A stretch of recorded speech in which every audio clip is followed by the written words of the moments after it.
see the lady over here. Yeah.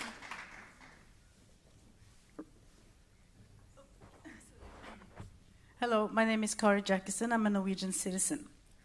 I have a few questions. I was very happy to hear Minister Astrup say that, of course, the best is not to have the necessity for peace process because we don't need wars. So I hope that will be the first priority for the government. I also want to ask a few specific questions because... Keep it brief, please. I will keep it very brief, don't worry. I haven't read the whole document, but it's full of wonderful phrasing. But of course, action speaks louder than words. So I'd like to emphasize the remark about economic growth being important for women's situation. My heart is beating really fast because I'm a little bit nervous and a little bit upset because Norway has since 2011 imposed brutal sanctions on Syria. So in what way is it compatible, all the things you are saying about economic growth, when you are trying to strangle the economy of, for example, Syria? Also, one more question.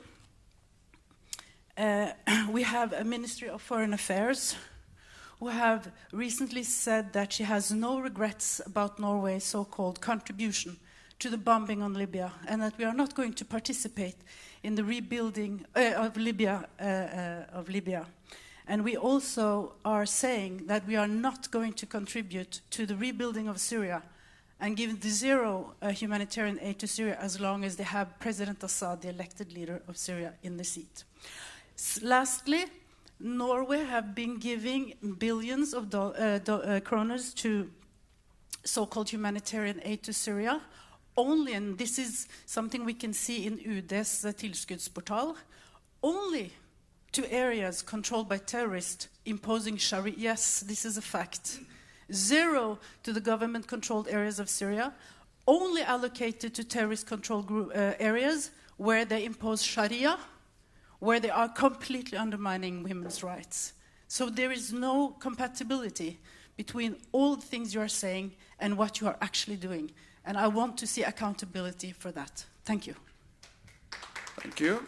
Then we will use the rest of the time actually giving the ministers the opportunity to respond to comments and questions. So who will start? I think most questions were to the foreign minister. I give the floor to the foreign minister.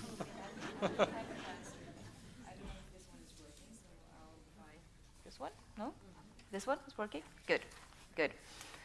Well, I think that Kari Jaquesson and I will probably never agree on Syria.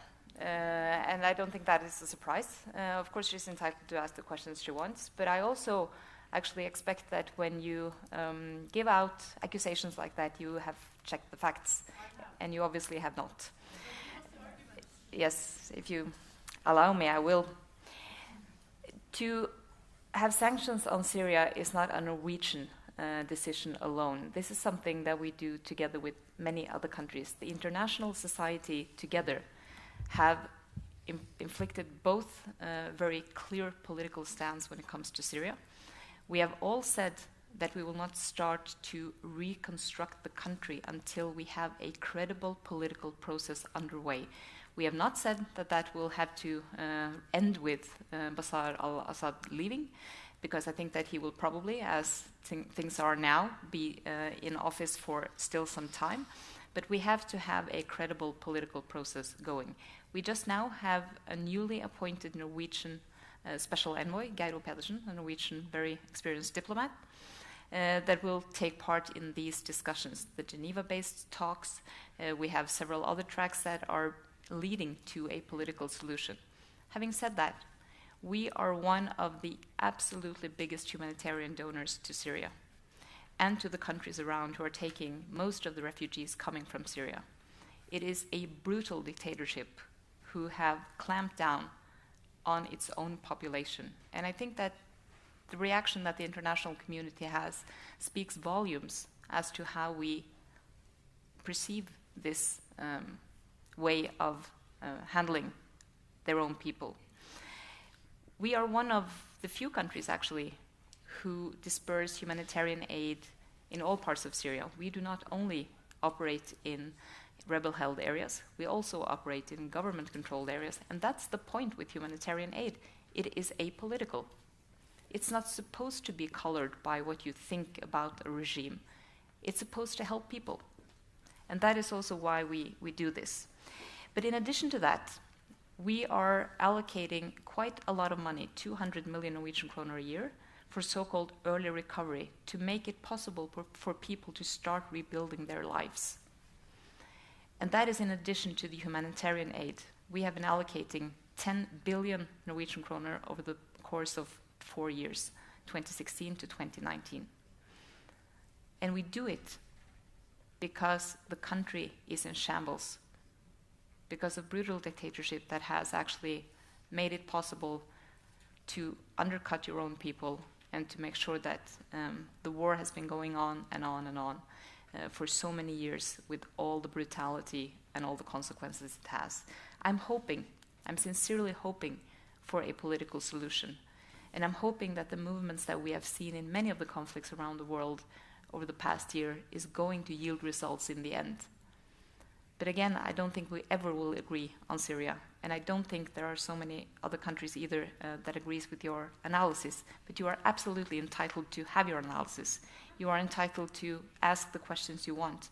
But I also want you to check some of the facts. I have.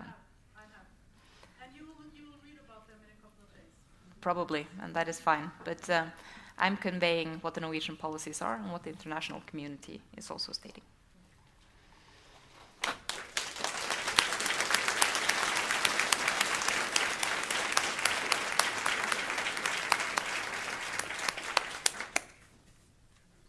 Anyone would like to add to what the foreign minister said or comment on something else? If not, leave it to me to conclude today's meeting. And I would like to propose a big applause for to the 5 ministers who have organized this launch together. So a big applause for the ministers.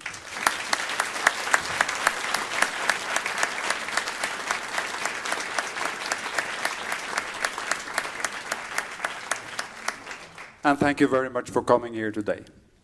Have a nice weekend.